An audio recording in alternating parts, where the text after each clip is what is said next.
So my name is Laura. I'm an occupational therapy assistant, and I sit on the advisory board here at CBD College for the Occupational Therapy Assistant Program. I have to tell you, I was so excited when I found out that there was going to be an Occupational Therapy Assistant Program here in Los Angeles because there was such a need for so many years.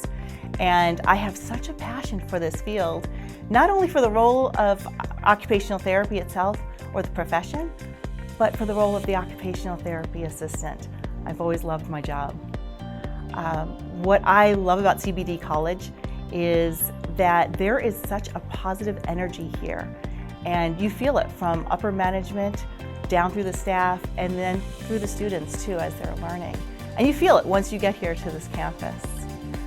One thing that really impresses me most here about CBD College is the way that they are devoted to their students. And not only while the students are here studying, but also after the students graduate. They have this open door policy of coming back if they need guidance or if they have questions about finding a job. CBD College is there for them.